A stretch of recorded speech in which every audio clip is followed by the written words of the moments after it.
Fala galera! Estamos de volta com mais um trilho. Estamos aqui depois dessa série de episódios que a gente tem gravado, mas hoje a gente vai falar sobre DAOs, sobre essa nova forma de criar empresas. E, pô, tô muito animado. E você, cara, como é que está chegando aí, Jairzeiro? Fala galera, pô, eu tô mega animado também, Luizão. Pô, o tema dos DAOs aí, eu acho que é, pô, um dos mais legais que a gente tem pra discutir, né? Muita coisa, mas muita coisa. A gente nem tem ideia do quanto de coisa que a gente pode desenvolver aqui falando de DAO. Ainda mais a gente que, pô, viveu na pele aí, eu e o Luizão, a gente teve num DAO, a gente tava participando de um DAO durante muito tempo.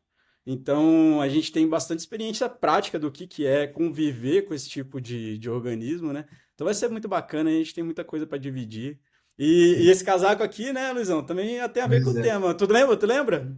Com certeza, pô. A gente ganhou vários presentes ali do nada da galera do. É, nosso primeiro DevCon, cara, nosso primeiro DevCon. E você lembra qual que era o nome dessa galera aqui, por The acaso? Taoist, não é? The Daoist, exatamente. Cara, você sabe que eu descobri que Daoist é um negócio, pô, olha aqui, eu peguei até a definição aqui, eu não sabia. É Pô, tem uma um, definição atrás, não sabia não. cara, o pessoal que apoia um sistema de proto-science e magia. E é um pessoal de cultura chinesa aí, muito interessante e tal, que faz um estudo da natureza e não sei o quê. E eu acho que tem tudo a ver, né, com esses experimentos, com esse negócio das Uhum. organizações dos DAOs, e eu acho que por isso que eles escolheram esse nome. Eu não sabia que tinha esse significado. Deve ter alguma coisa a ver com taoísmo, sei lá, tipo, Ah, alguma coisa com certeza, relacionada. com É, é. certeza tem uma relação. Que irado, cara, que irado. Mas eu acho que tem uma coisa assim que me passa pela cabeça, assim, logo de cara, que é, pô, da onde que veio, cara, essa paixão, assim, em você? Esse interesse pelo assunto das DAOs, assim. Das DAOs, cara, eu acho que veio muito do MakerDAO. Pode Saca? falar. Para mim, eu acho que foi o meu primeiro contato mais sólido, assim, porque teve o DDAO, eu não sei se você lembra dessa organização, que era justamente Não, um não muito. princípio. O DDAO ali foi, cara, logo, acho que nos primeiros anos ali, eu não lembro exatamente qual ano que foi, não sei se foi 2016, acho que foi 2016 ou 2017, que tinha lançado a rede Ethereum e tal, e veio uma organização que era a tal do DDAO, que ela se propunha a você comprar, vamos dizer assim, esses tokens do DDAO, colocando. Na verdade, você comprava meio que uma participação. Você Hum. botava o teu token Ether lá dentro desse smart contract deles, e a partir disso você tinha uma quantidade de votos e você votava nos projetos que eram sugeridos por pessoas que faziam parte também, para esses projetos receberem fundos Uhum. e esses projetos irem para frente, né? Era como se fosse meio que um crowdfunding Ah, de votação ali e tal, que você já tinha uma grana lá dentro e tal. E o quanto de dinheiro que você botava tinha a ver com o voto que você tinha para apoiar um projeto ou não. E esse projeto, eu achei na época muito interessante a ideia, eu botei, puta, não, eu me lembro, cara, 32 Ethereum. Na época eu botei lá dentro é desse o mesmo contrato. valor do seu validador hoje, inclusive, né? Engraçado, é o mesmo valor, é o mesmo valor. E eu botei por acaso, foi esse valor. Sim. E aí o que aconteceu, cara? Esse projeto DDAO, ele foi hackeado, né? Um hacker lá achou uma vulnerabilidade, explorou isso e tirou, acho que na época era papo assim de 180 milhões de dólares de dentro desse contrato. E foi por isso que teve o Caraca, primeiro isso. fork da rede Ethereum, né? Sim. Porque o pessoal não, vamos dizer assim, parte da galera não queria que esses fundos fossem recuperáveis, né? Fossem recuperados. E parte da galera, como era um exploit muito relevante, queria que alguma coisa fosse feita e esses fundos fossem recuperáveis. Né? Muita gente defendia essa ideia de não ser recuperável, porque não foi uma falha da rede. Né? Na Sim. verdade, a rede estava lá bonitinha, funcionando perfeitamente. Então, como não foi uma falha da rede, o pessoal não vamos fazer o fork porque não foi culpa da rede, entendeu? Foi um problema específico de um smart contract que foi construído em cima da rede, enfim, a pessoa Sim. foi lá, explorou, tinha um problema no smart contract. Mas a Sim. rede fez o fork, né? Afinal das contas, fez o Uhum. fork para defender essa galera naquela época, Olha o cachorrinho Uhum. latindo aí, mas, Coleção mas também. a gente vai ouvir esse latido aí um pouco mais hoje. Mas aí teve essa questão do fork e tudo. Cara, e aí o pior de tudo é que os fundos foram recuperados, muita gente conseguiu o seu dinheiro de volta, mas eu não tinha a minha seed phrase. Na época, pô, era muito Nossa, novinho na toda área, a né? Pô, história, então, cara. cabaço total, não sabia o que estava fazendo direito. Não anotei a seed phrase da carteira que eu tinha feito, que era uma carteira diferente, tinha que usar acho que na época era o MyEther Wallet que Uhum, usava uhum. para fazer essa operação de entrar no DDAO lá. E aí, cara, eu consigo ver a carteira que tem o meu Ether lá dentro, mas eu não Mentira. consigo pegar o Ether. Tá lá. É. Porra, E eu acho que quanto mais subir, mais triste vai vai ser ser essa mais. história. Pô, mas eu não sabia que tinha entrado nessa onda, cara, do Dedal, com o fork, tudo que aconteceu. Porque eu acho que eu nunca soube, nunca fui a fundo para entender o que era o Dedal de fato. Mas eu acho que todo mundo que começa a entrar em contato com a rede Ethereum sabe desse grande momento do hack e tudo mais que rolou e tal. Porque Sim, foi o grande fork que aconteceu, né, da rede. E eu acho que sim. tem uma certa imagem que o universo das DAOs acaba, né, pegando, não sei, que você sente que tem uma vibe assim? Porque eu acho que quando a gente olha para as DAOs hoje em dia, Sim. sempre tem esse ponto assim, eu lembro das nossas conversas, muito na época que a gente estava mais ativo nessa ideia de construir uma DAO e tudo mais, e construindo a nossa DAO, né? A gente sempre se questionava se realmente existe alguma uma DAO de verdade, né? Sim. Eu não sei se é um É, pouco por conta desse passado também, né? Se questionado o que que é essa parada funcionando. eu acho que ficou um estigma muito forte, né? Por causa do DDAO. E eu acho que a minha conexão, quando você me perguntou, eu falei o MakerDAO, Sim. justamente por causa disso, porque eu acho que ali foi o momento que esse estigma começou a, pelo menos para mim, né? Pessoalmente, começou a ser retrabalhado, reconfigurado e tudo mais, né? Porque eu fiquei realmente, pô, boladaço, né? Lógico, você acredita no negócio, você bota na época, não era. Apesar de ser muito mais barato o Ether naquela época do que era hoje, para mim era mega significativo aqueles 32 Ether, né? Sim, sim. E eu coloquei porque eu acreditava muito na ideia e tudo. Mas aí, enfim, o MakerDAO, quando ele veio com uma ideia que aí transcendia também outros novos limites de imaginação, de finanças, né? Um negócio que criava ali uma possibilidade de você fazer um empréstimo dentro da blockchain e você deixava o seu Ether lá e você criava um ativo que era um soft peg no dólar, um negócio que era mega novo, assim, um negócio impressionante. O conceito de stablecoin também, para mim, começou muito ali. E já tinha toda essa novidade, que era muito bonito e muito interessante, e tinha um MKR, né? Que era o Uhum. token de governança, que era meio que o banco, como se fosse você votando como se tivesse atuando ali como uma espécie de banco central descentralizado, né? Uhum. Naquele mecanismo ali todo, e funcionando também como uma última fonte de, vamos dizer assim, de segurança para o protocolo, que é a própria emissão de mais MKR ali para cobrir determinado ou possível furo, né, nessa Uhum. balança aí que possa existir. Cara, eu achei isso tão fantástico. E ali foi realmente a hora que começou para mim a ter essa ressignificação do DAO, e eu comecei a me interessar de novo, eu comecei a ver novos DAOs acontecendo, então para mim foi muito isso. Eu acho que, para mim particularmente, a partir daquele momento eu comecei a rever isso, mas eu acho que muita gente ainda está em uma fase diferente, ainda está em uma fase onde ainda existe um estigmazinho. Eu acho que tem uma outra parte do estigma do DAO, que é justamente a falta de eficiência, que a maioria deles, ou então o desalinhamento com a expectativa, né? Porque muita gente, e é uma coisa legal de dizer, eu acho que muita gente espera que o DAO, Decentralized Autonomous Organization, né? Eu acho que o descentralizado a gente consegue pegar Uhum. muito fácil, lógico, a Uhum. organização também. Eu acho que o autônomos aí tem possíveis interpretações, né? Que é essa Para essa autonomia. definição, né? O que é essa autonomia, né? E eu ia falar aqui até mais da descentralização primeiro, mas já que eu já puxei isso, eu vou falar um pouquinho dessa questão da autonomia. a gente tem duas possíveis interpretações aqui que encaixam muito bem, né? Que seria, por exemplo, você ter a liberdade de governar a si mesmo, vamos dizer assim, essa DAO, essa organização, ela tem a liberdade de governar a si mesmo e controlar as suas negociações, os seus objetivos ali e tal, a partir de um manifesto, vamos dizer assim, em comum, Hum, de algo que foi pré-definido ali.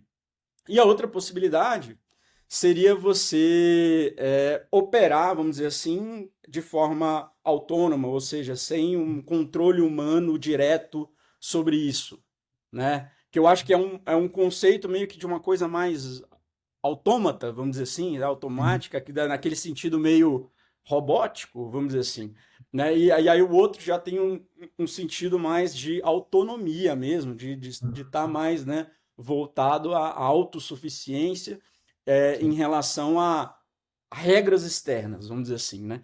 Então eu acho que tem duas idas aí. Muita gente fala que a DAO ela precisa ser automática, ela precisa ser independente do ser humano para Uhum, andar. Muita gente fala que, não, peraí, isso daí não tem muito a ver com essa discussão de DAO. Então eu acho que vale muito a pena olhar por esse lado, mas aquela questão da ineficiência, ela pode estar muito relacionada a essa questão do automático, mas também pode estar muito relacionada a um passo atrás em relação à descentralização.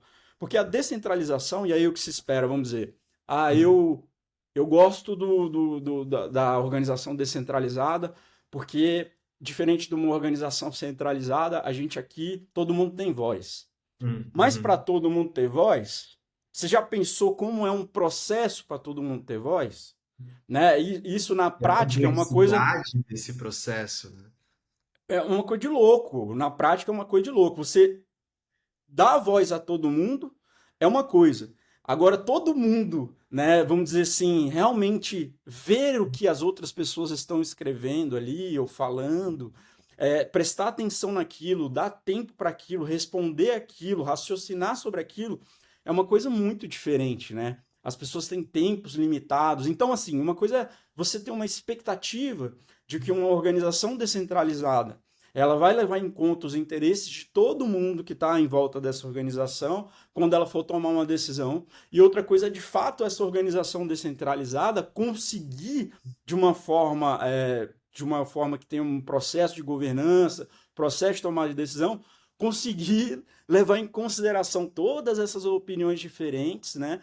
De repente, Uhum. nivelar essa exposição dessas opiniões de acordo com outro mecanismo, né? Vamos dizer assim, de categorização, de nível técnico de opinião, sabe? É uma coisa de louco você realmente conseguir fazer todos esses. Então, eu acho que também tem um estigma que vem daí, que vem Sim. dessa ideia de ineficiência por ter, às vezes, uma pouca participação em relação à quantidade total de pessoas, e essa outra ineficiência que vem da ideia do automático também, Uhum. que às vezes é relacionada aos DAOs, sabe? Acho que o perigo sempre tem essa coisa de acabar virando um cachorro sem dono, sacou? E se você fala que todo mundo é dono, no fundo ninguém é. E eu acho que tem uma coisa, assim, porque pelo menos quando eu comecei, quando eu vi o conceito, quando eu soube do conceito de DAO, acho que pela primeira vez, eu não lembro exatamente quando, mas não foi dentro do contexto Ethereum, né, entendendo sobre o The DAO e ficar sabendo sobre a MakerDAO, na verdade foi totalmente diferente disso. Eu fui numa palestra num festival de inovação e eu acho que eu já tinha ouvido falar sobre DAOs num curso de futurismo que eu fiz na Perestroika lá e tudo mais. Eu já tinha tocado nesse assunto, mas eu nunca tinha ido numa palestra com uma pessoa que se dizia, eu acredito que até seja mesmo, um especialista em organizações autônomas descentralizadas e tudo mais. Só que o discurso, fazendo essa ponte, né, do presente até a época que eu aprendi e descobri isso pela primeira vez e como eu via tudo aquilo, era um discurso muito filosófico, cara. Era um discurso muito filosófico, desconectado da realidade, com uma possibilidade, uma promessa de algo que podia Uhum. revolucionar a É, forma que as empresas são construídas, e permitir uma descentralização e tudo mais. E é muito louco, assim, porque eu acho que muito do meu interesse veio através disso, veio por conta disso, porque eu é, acreditava fala muito assim Sim, nessa ideia de ter uma forma diferente de construir uma empresa que não seja através de uma estrutura centralizada, que foca sempre nessa pessoa no topo, né, que tem o poder e tem o dinheiro e essa pessoa é quem manda. Eu sempre tive essa ideia de quebrar essa narrativa, né? E talvez sim, eu até ainda tenha um pouquinho dessa ideia dentro de mim. Só que eu acho que depois de todo esse período com a nossa DAO, né, e experimentando e estando mais dentro do mundo Ethereum e tentando perguntar, pô, cadê as DAOs? O Ethereum é uma DAO? Eu posso chamar isso de DAO? O que que é uma DAO de fato? O que que faz isso ser uma boa DAO realmente aplicada, né? E aí quando a gente vai ver a MakerDAO e aí já depois no processo que a gente já estava mais inserido, você começa a perceber que, pô, peraí, né? A descentralização, beleza, a tecnologia acontece, mas existem pontos de centralização aqui, existem sim, pontos de poder, né? Porque se a gente for parar para pensar, o que que acontece? Como que uma DAO se estrutura? E aí essa coisa que nunca tive a clareza, né? Um projeto de blockchain vai lá, lança um projeto, né, na testnet, aí vai lá, começa a formar uma comunidade, aí depois lança o projeto na mainnet, aí vai lá, porra, cresce a comunidade, começa a ter valor de mercado, começa a entrar uma galera, aí entra umas baleias, e aí o projeto estoura, e todo mundo quer entrar, e aí começa a ter essa galera que tá farmando ali, tentando encontrar um airdrop, né? E aí que entra a conexão do airdrop, que eu acho que tá totalmente sim, ligado ao quesito das DAOs, que é o quê?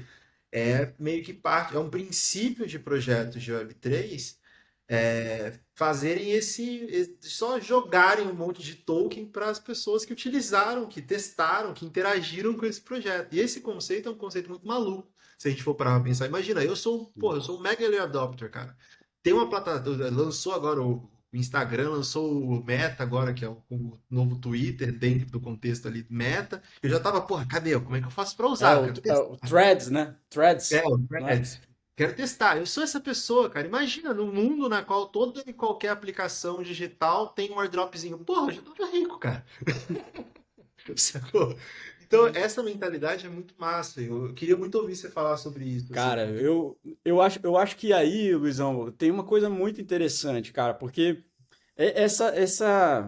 tem até uma situação, eu acho que é uma questão de elasticidade social ali, um negócio meio que da, da contribuição comunitária, da comunidade, não sei o quê. Eu acho que se o DAO ele for, vamos dizer assim, muito rápido, educado, limpo, sabe? Tipo um negócio meio pan demais, ele perde essa coisa meio filosófica ali e tal, que atrai muito as pessoas, né? Te atraiu e atrai todo mundo que é mais inocente mesmo, né? Que é mais Uhum. ingênuo, que é no começo você é isso, né? No final das contas você olha para um sistema, você vê que ele está errado, você olha para uma outra coisa com esperança, né? Uhum. Com esperança.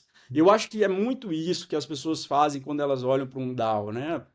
Elas veem um ambiente ou um tipo de organização que gera esperança, né? Mas no final das contas, essa esperança, ela muitas vezes vem acompanhada dessa muita gente com esperança, muita gente inocente, muita gente ingênua, né? Que tem muita vibe e pouca organização e pouco processo, né? E a cabeça para realmente parar, pensar e olhar que existem algumas estruturas daqueles outros sistemas que são muito interessantes também, sacou? E aí eu entro muito na questão, por exemplo, vamos falar de gestão de projeto, né? Gestão de projeto. Se você pensar dentro de um DAO, né, aí a pessoa pode falar, não, eu adoro um DAO porque o DAO é horizontal, né? Porque o DAO tipo, todo mundo entra lá e a gente está contribuindo e é uma contribuição voluntária e tal. Isso, pô, na teoria é maravilhoso, mas na prática, muitas vezes, isso acaba gerando problemas, né? Porque você precisa de uma liderança, muitas vezes, para você tocar determinada área daquele projeto. Às vezes, você precisa de uma hierarquia, né, para você construir dentro desse projeto um sistema onde as coisas tenham clareza, né? Olha, dessa pessoa aqui eu cobro tal coisa, ou então eu espero uma postura de liderança daquela outra pessoa ali, e às vezes o DAO como um todo, ele pode ser até mais parecido. Eu acho que tem algumas analogias que são interessantes também. Já entro no negócio do airdrop. Mas, por exemplo, Uhum. é, a questão da democracia em si, né? A democracia Sim, ela tem os mandatos, né? Então, eu acho que um DAO poderia ter mandatos, né, cara? Não precisa ser tão longo, né? Mas um mandato onde você tem um cara ali que ele vai estar respondendo para aquele DAO, respondendo para entregar, por exemplo, um roadmap que tem a ver com aquele mandato dele, né? sim, Eu acho que outra coisa que é mega interessante, que tem muito a ver com a democracia, e aí o DAO já melhora, que eu acho que esse é o ponto central, né? A gente quer ser como se fosse uma democracia, mas melhor, ainda sim, melhor, com mecanismos novos, com mecanismos mais ágeis, né? Que é o delegado, né? Que resolve, de certa forma, o problema da participação num DAO. Né? Muitas vezes as pessoas, naturalmente, então você participa de. Eu participo de. Eu tenho tokens de, sei lá, 8 DAOs. Eu não consigo participar de 8 DAOs, né? Eu não consigo ver tudo que está acontecendo em 8 DAOs e tocar minha vida e meu emprego e meus investimentos e minhas coisas. Eu não consigo. É humanamente impossível, com o tempo que eu tenho, olhar para tanta coisa. Então, o que, que eu posso fazer? Já que esse é um problema dos DAOs, né? A baixa participação, eu posso delegar os meus votos. Né? Assim como na democracia a gente faz com um deputado, por exemplo, que a gente vota e fala para ele, cara, vai lá votar por mim em relação a essas coisas porque eu me identifico com você. Né? sim. Aqui no DAO a gente consegue fazer a delegação dos nossos votos, né, para um delegado e ele vai pegar esses votos e vai atuar, né, dentro desse DAO para você. E aqui tem a diferença de, né, no mundo real a gente tem, por exemplo, vota no deputado, o cara passa 4 anos lá com o seu voto, com a sua delegação. Aqui não. Aqui, se o cara fizer uma merda, eu posso ir lá e, pum, tirar a minha delegação dele e botar para outro imediatamente. Né? Então, isso eu acho que é uma melhoria, uma coisa mais legal e tudo, né? Então, eu acho que é por aí, sabe? A minha visão do que a gente pode fazer com o DAO. A gente pode trazer outros mecanismos. Outra coisa que eu acho que é uma analogia muito interessante para DAO, e aí já criticando essa questão do voto com token, do poder financeiro, Uhum. que acaba que o voto via token gera, né? É uma analogia com cooperativas, né? Eu acho que muitas vezes as cooperativas, primeiro, tem uma coisa muito interessante relacionada à questão da participação que as cooperativas fazem, que é você associar o resultado. Então, o que é um DAO? Vamos dizer, o DAO é ali uma organização que tem determinado fim. Esse fim muitas vezes gera sobra financeira, para não dizer lucro, né? Uhum. Vamos usar uma Uhum. nomenclatura, uma Uhum. nomenclatura aqui meio que de cooperativa, gera uma sobra financeira. E essa sobra financeira, muitas vezes nas cooperativas, é dividido entre os participantes dessa cooperativa de acordo com a sua participação dentro da cooperativa. Então, Uhum. muitas vezes, o que a gente pode fazer nos próprios DAOs? Né? Ter um valor que a gente entrega, esse valor gera receita. Uma vez que esse valor gera uma receita real, você pode devolver de acordo com a participação dessas pessoas, dessas wallets, vamos dizer assim, dentro desse DAO, na governança desse DAO, ou então em participação gerando liquidez lá nas pools de liquidez para determinada coisa que precisar ser feita relacionada àquele valor que está sendo entregue por aquele DAO. Outra Sim. coisa que fazem as cooperativas, que é muito interessante, você está dentro dessa cooperativa e você tem direito de se dizer dono dela a partir da compra de um ingresso dessa cooperativa. Aí já não é um token, vamos dizer, mas por exemplo, eu poderia colocar o próprio Ether. Então, para você ser participante deste DAO, a partir do momento que você deposita 0,1 Ether em stake, aqui nesse contrato, você ganha um NFT que fala, você é um votante desse DAO. Por exemplo. Uhum. E aí você deixa de ter a necessidade do token e desse poder, vamos dizer assim, que o token gera, que tem relacionado a um poder financeiro com um poder de votação Sim. dentro desse DAO. E aí, já conectando com o airdrop, a gente tem duas Mas eu acho que tem, possibilidades. tem Oi. um ponto que eu quero trazer sobre isso que você está falando antes da gente entrar no assunto do airdrop, que é um mega assunto também, né? Que motiva muitas pessoas a quererem fazer parte, interagirem com os protocolos e, né, e ter a possibilidade de ganhar algum desses tokens de governança. Mas eu acho que tem muita gente que eu já troquei ideia, cara, que sempre traz esse ponto que eu acho que eu gostei muito que você trouxe das cooperativas, que eu acho que é uma conclusão importante de se chegar, né? Que é, mas, pô, mas essa parada que você tá falando aí de DAO, que não sei o quê, não dá para fazer isso hoje, né? No fundo, lá você tem a pessoa que vai lá, ela trabalha e ela ganha o salário dela. Aí, se ela cresce mais um pouquinho ali, ela ganha um pouquinho de um pedacinho da empresa ali, umas ações da empresa. É, querendo ou não, essas coisas elas estão acontecendo no contexto. E aí tem o mundo das cooperativas que estão fazendo isso de uma forma mais descentralizada do que uma empresa ali, uma lida da vida, né? Tipo, uma empresa que é realmente estruturada no padrão empresa que a gente está acostumado. E aí, cara, eu me pego pensando muito sobre isso, assim, que parece que não é uma coisa ou outra, sabe? Não é uma parada ou outra. Não é que a gente não pode explorar novos casos de uso que vão permitir a criação, por exemplo, de uma participação numa empresa com muito mais possibilidades e coisas e ferramentas que antes não eram possíveis porque tudo era feito através de um contrato no papel ali, que você assina e tá lá no teu drive, tá, sacou? É isso assim, tipo, quando eu pego pensando que, não, mas é só um contrato que você vai lá e assina, um contrato que fica guardado na tua gaveta depois, e eu penso que você colocar uma automatização nesse contrato, só o que isso traz, tornar esse contrato inteligente, só esse ponto, só essa paradinha. Imagina todas as coisas que você pode criar se você tem um contrato inteligente gerindo a sua participação dentro de uma empresa. E o quão isso não flexibiliza algumas coisas que geralmente vão e caem muito facilmente no aspecto legal e jurídico, né?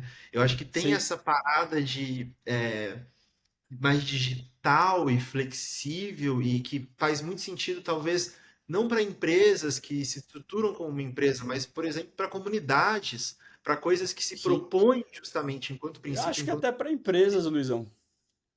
Acho que até para empresa, sabe?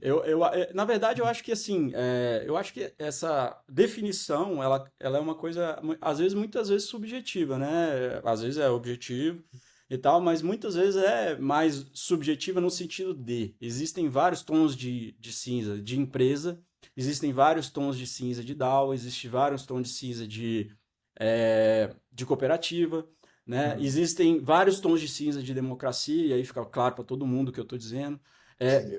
O que a gente quer, é, vamos dizer assim, montar quando a gente está falando de um DAO? A gente quer montar Um uma arco-íris. organização muito legal, né, que seja muito interessante para aquele grupo de pessoas, para aquela comunidade, usando smart contracts. Eu acho que aí que é a grande diferença, vamos dizer assim, e foi o ponto que você tocou que eu concordo 100%. Eu acho que daria até para a gente fazer uma frase de efeito, que seria, não, o que que é um DAO? O DAO é uma cooperativa que usa smart contracts, sacou?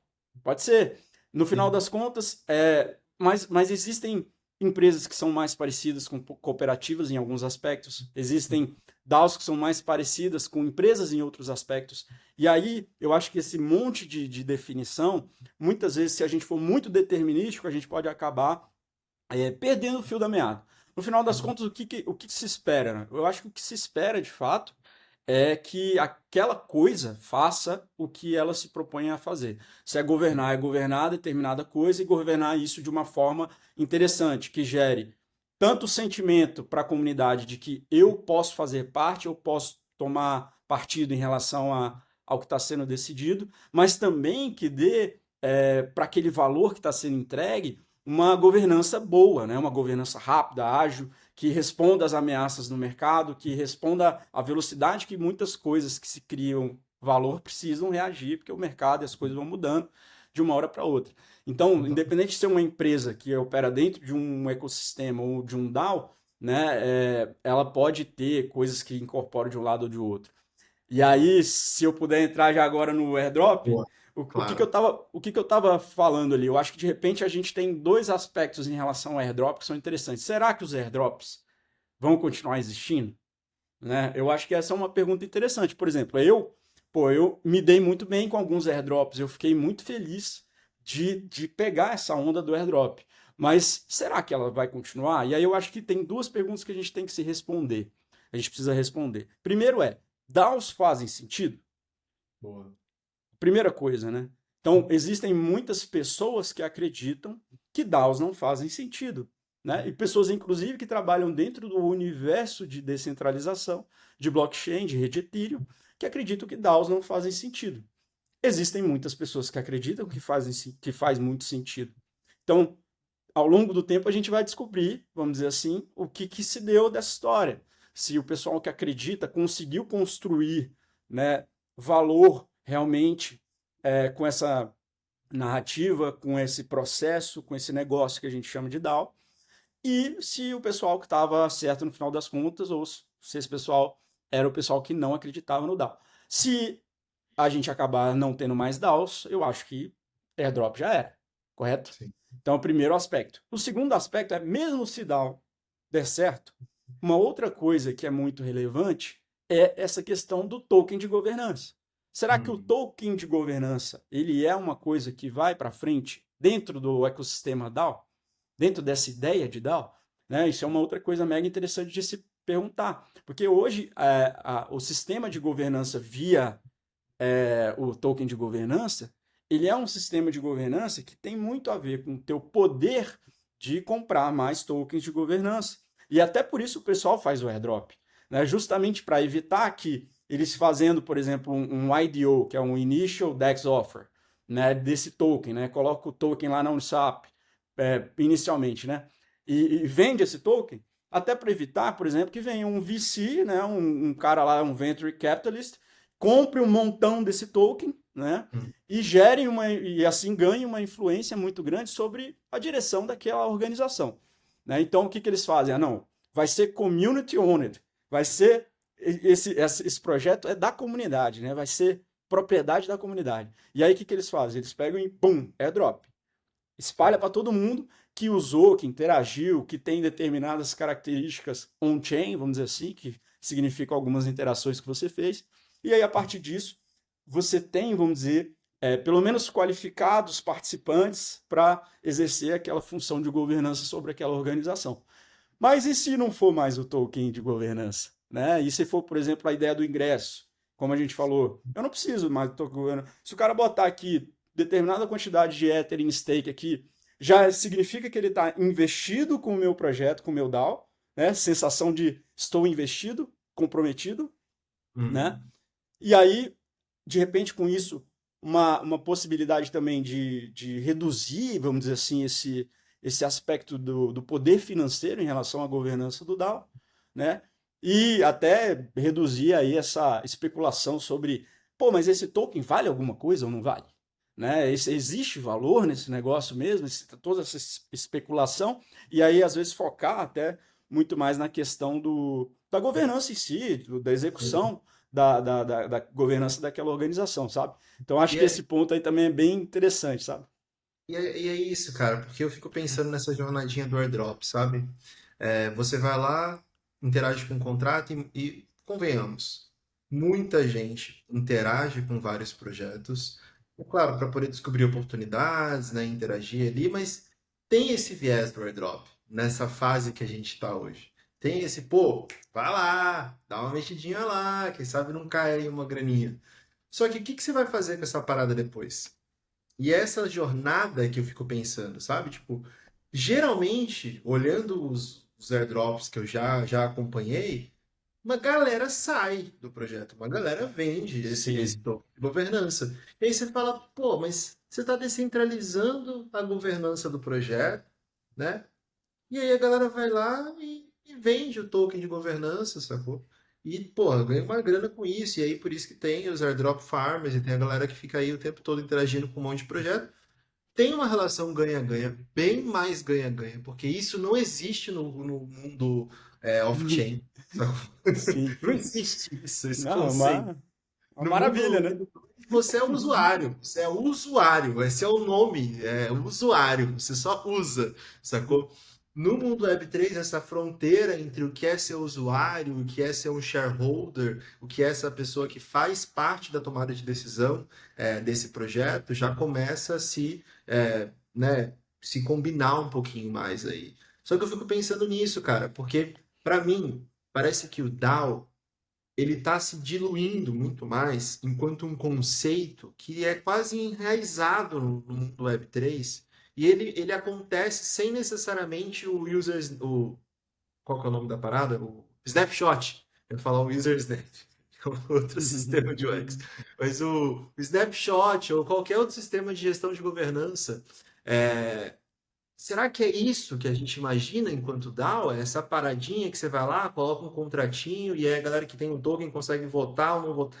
Será que é isso, sacou? Porque eu acho que talvez nesse sentido, com a complexidade dos airdrops e talvez até um movimento mais centralizador de algum dos projetos mais bem-sucedidos numa camada de gestão da blockchain estão seguindo hoje, eu vejo que o caminho das DAOs, do meu ponto de vista, tende a ser muito mais, cara, o conceito DAO, por exemplo, no mundo do staking, ele está presente, sacou? Porque os validadores, eles têm essa oportunidade de ganhar um prêmio, mas existe um conceito por trás, que é essa coisa de você poder interagir com uma parada e utilizar aquela parada, e pelo fato de você utilizar tanto aquela parada, você pode acabar sendo recompensado esse conceito apenas, Sim. sacou? E essa recompensa, ela significa o quê? Ela significa É, uma parada que vai colocar você de frente da possibilidade de fazer parte da tomada de decisão do projeto, mas também, sobretudo, cara, vai te deixar mais leal, você vai ter uma relação de gratidão com aquele projeto de alguma forma também, sacou? eu acho que tem muito isso. Retenção, né, desse mundo digital que a gente tem, que a gente não existe fora da blockchain. Luizão, cara, eu acho que você tocou num ponto interessante, essa questão da gratidão, né? Eu acho que essa gratidão, ela, vamos dizer, aquele sentimento da reciprocidade, né? É uma coisa que, cara, eu acho que é muito válida na vida. Você vê muito isso, né? Você faz um favor, a outra pessoa faz para você, você diz por favor, a outra pessoa fala obrigado, né? Você, gentileza gera gentileza, tudo isso. Porém, Uhum. cara, na área financeira, quando envolve dinheiro, muitas vezes é aí que essas coisas elas não funcionam muito bem, sabe? Uhum. Muitas vezes acaba que existe uma relação do dinheiro, até existem experimentos científicos que mostram que determinada ação, comportamento voluntário sem recompensa financeira, ela é mais fácil de acontecer, né, do que quando você recompensa financeiramente Uhum. determinada performance, vamos dizer assim. Né? Já foi medida a performance, muitas vezes sem recompensa financeira, a performance é melhor do que com recompensa financeira. E por que que é isso, né? Eu acho que muitas vezes o dinheiro ele não é visto, né, como uma ação, como essa ação que merece o agradecimento. Ele é visto de outra forma, ele é materializado na cabeça de uma pessoa de muitas formas diferentes. Né? E Uhum. muitas vezes, para muitas pessoas, a materialização daquele airdrop é outra coisa completamente diferente de você participar da governança daquele projeto. Às vezes, a materialização daquele airdrop é recebida muito bem-vinda por essa pessoa, mas é materializada como a aquisição de determinada coisa, ou Uhum. troca daquele ativo por outro ativo, ou pagamento de determinada dívida. Enfim, Uhum. o dinheiro ele é líquido, ele pode ser transformado em qualquer coisa. E uma vez que ele pode ser transformado em qualquer coisa, a significação daquele airdrop ela vem na cabeça da pessoa. E aí, cara, eu não quero tomar partido em relação a isso. Não quero dizer que eu não sou a favor de airdrop. Eu já me beneficiei pra caramba de airdrop. Uhum. Eu acho que o ecossistema se beneficia muito da narrativa de airdrop com novos entrantes. O que a gente precisa também levar em consideração, e aí é o outro lado da moeda, é como fazer os airdrops, por exemplo, serem perenes, né? Fazerem sentido, né? Como mudar essa coisa que pode ser que não esteja funcionando adequadamente, porque todo mundo vende os airdrops, a maioria das pessoas vende, né? Até o pessoal da Optimism ficou indignado, lá tinha jeito Twitter, o Twitter era uma confusão só quando foi Então. feito o airdrop do token OP da Optimism.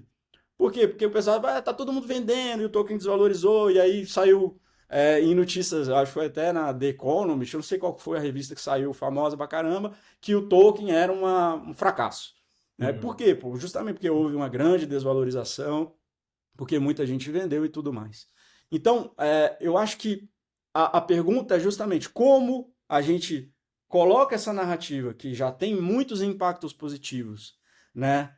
Dentro de um contexto de usabilidade, né? De realmente de valor, geração de valor dentro do projeto que tem relação com DAO, com governança, com tomada de decisão, com participação, para que esse negócio se torne uma coisa mais perene, né? Uma coisa que pô, dura mais tempo, que, enfim, de repente pode acontecer por mais tempo. Porque existe a parte, realmente, da democratização do valor do projeto, né? Sim. E isso é uma coisa muito legal. Pô, na boa, essa é uma parte muito importante de todo esse sistema que tem a ver lá com aquele menino inocente que a gente é quando a gente quer que o DAO dê certo, que, né, Sim. que é justamente, cara, eu faço parte. Não é só aqueles grandões lá daqueles prédios arranha-céu que estão lá na Times Square que se dão bem. Eu também me dou bem aqui, né, Sim. participando desse projetinho aqui. Mas eu acho que isso é uma coisa que tem muito a ver, vamos dizer assim, no longo prazo, com a gente achar os caminhos corretos de fazer esse negócio se tornar uma coisa viável. E aí um Total. outro aspecto que eu acho que vale muito a pena a gente tocar, Hum. Luizão, é a questão dos bribes, né? Porque, Porra. cara, sabe uma coisa que eu achei muito interessante, cara? Foi o seguinte: eu tava pensando sobre o negócio do bribe. E o bribe, galera, pra quem não sabe, é o suborno.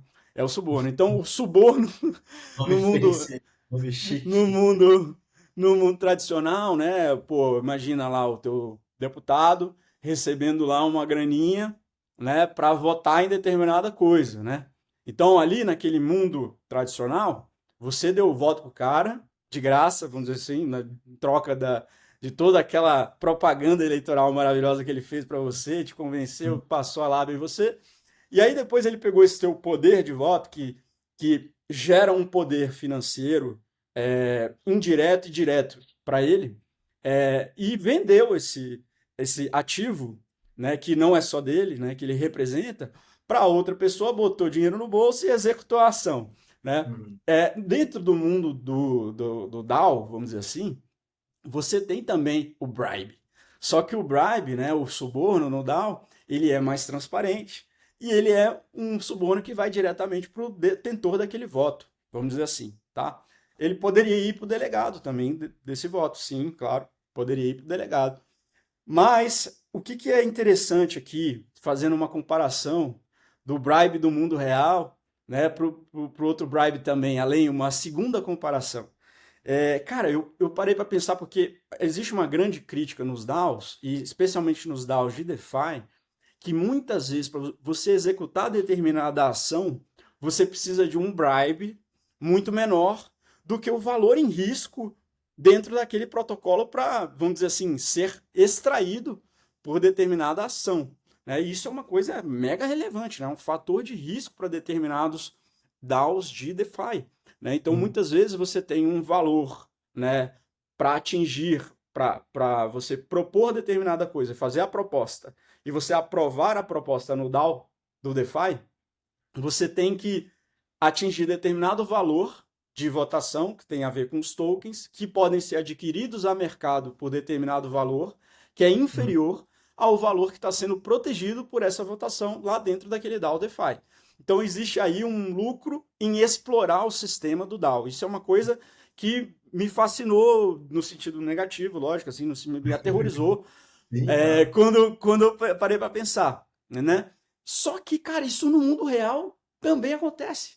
Se você Sim. parar para pensar, cara, o que o ROI, vamos dizer assim, né, o retorno sobre o investimento de uma firma de lobby é enorme, porque o cara vai lá e ele de repente com um barco de Literalmente. luxo, sacou? Um whisky caríssimo, entendeu? Ele Sim. bota num barco um deputado, entendeu? E aí ele faz uma farra lá com a família do cara e não sei o que, às vezes empresta o jatinho pro cara ir para Comandatuba, entendeu? Que custou 582 mil reais e ele conseguiu uma aprovação de determinado negócio lá que vai gerar um orçamento de milhões para uma empresa. Então Sim. isso existe. A gente tem que lembrar aqui que os sistemas, eles muitas vezes eles não são perfeitos. E o DAO também não é perfeito, assim como a democracia não é, né? Uhum. Mas aqui a gente tem que achar as nossas formas de melhorar esse sistema, e eu acho que aqui é mais fácil, porque ele é Uhum. mais objetivo, ele está sentado em cima de smart contracts, ele Ele é mais pode ser tangível, criado né? regras imutáveis, ele é mais intuitivo do que o papo e o mundo real aqui, onde as coisas são muito mais subjetivas e podem ser escondidas e colocadas para debaixo do pano. Total, cara. Eu gosto muito desse ponto, porque eu acho que traz uma conexão com a realidade eu acho que tem esse elemento da tecnologia que de alguma forma torna as coisas mais inteligentes mesmo, né? E mais próximas da possibilidade de você processuar, tornar aquilo um processo que segue as regras de uma maneira codada, se assim posso dizer, né? Então, acho que tem uma coisa assim que eu não sei, cara. Eu fico pensando, às vezes, acho que até para a gente concluir aqui, né, o papo, eu acho que tem alguns projetos, não sei se você que está assistindo aqui a gente tem um interesse em talvez começar uma DAO ou fazer parte de uma DAO ou alguma coisa nesse sentido. Eu acho que existem alguns projetos que fazem sentido de você considerar, por exemplo, a possibilidade de pensar numa DAO. E alguns projetos que talvez não. Não sei, eu tenho esse ponto de vista que se você está numa fronteira de risco muito grande, ou seja, você está querendo criar um projeto, uma startup, lançar essa startup, captar um investimento e entrar nessa escadinha de crescer essa startup, você precisa ter um poder de tomada de decisão que essa coisa do consenso e a descentralização desde o começo, né? A gente está falando de começar essa parada com isso. Talvez não vai dar certo. E eu acho que a gente viveu um pouco disso, né, cara?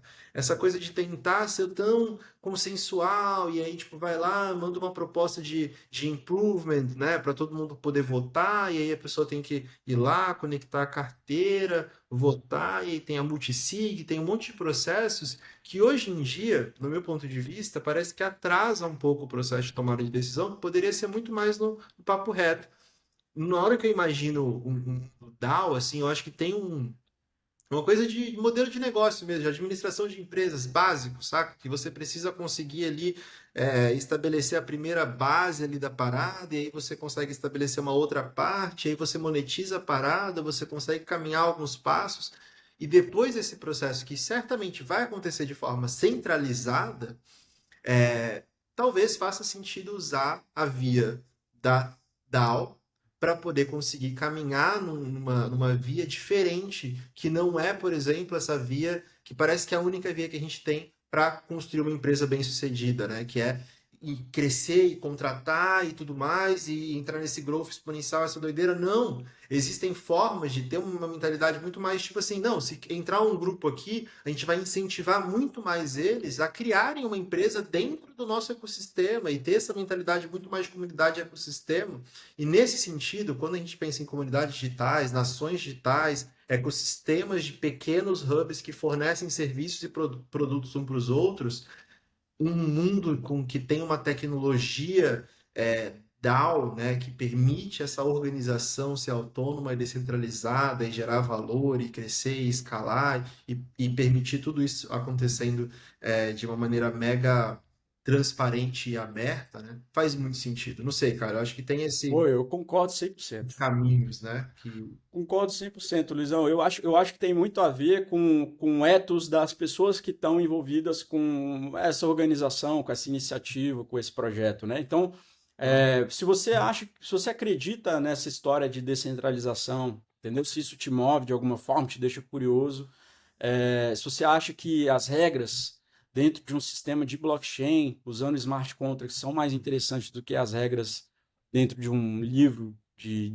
enfim, de leis, você acredita nesse futuro mais do que no outro futuro, eu acho que faz sentido você pensar na sua organização, no seu projeto, ser um DAO, né? E, é claro, existe muito caminho pela frente. Eu acho que tem muito a ser desenvolvido, né? Você pode, se você está começando agora um DAO, você com certeza vai fazer parte desses pioneiros, né? De estar desbravando esse mundo e tal.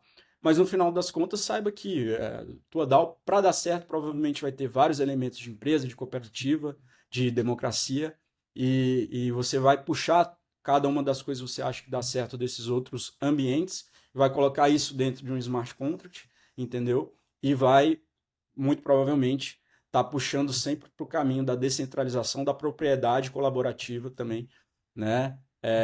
O teu projeto. E eu acho que essas coisas são as bases, né, do que forma um DAO, né? Hoje, dentro desse programa que a gente já definiu até como cooperativa sobre smart contracts, eu acho que tá aqui outra forma interessante da gente da gente falar sobre DAO, falar sobre vários aspectos de duas pessoas que viveram isso na prática, do que a gente está vendo que pode ser melhorado, né? Do hype do airdrop até as dificuldades, né, que a gente vive no dia a dia. Então, pô, irado, cara. Eu acho que tem tanta coisa assim que a gente pode cobrir sobre DAO. Tem várias outras perguntas que ouvindo você fazer essa da amarrada que me vieram na cabeça, mas vamos deixar esse espaço em aberto. Eu acho que pode ser que venha um outro episódio sobre DAO aí no futuro. A gente também quer trazer convidados que fizeram parte dessa jornada com a gente, pessoas que a gente também quer conversar sobre esse assunto e outros assuntos. Então fica aí de olho, segue a gente, se inscreve no canal se você não fez isso ainda, deixa um comentário com alguma pergunta, alguma coisa que você queira saber mais. E vamos nessa, cara. Tamo junto. A gente vai ter bastante trilha aí pela frente. Tá só começando essa jornada. Se você quiser se despedir aí também, Joizeiro, fica à vontade. Então é isso, galera. Valeu demais aí pela atenção, né? E, pô, se gostou, deixa um comentário aí pra gente. A gente vai adorar. Boa. Um Deixa abraço. um like também, cara. Valeu, galera. Abraço.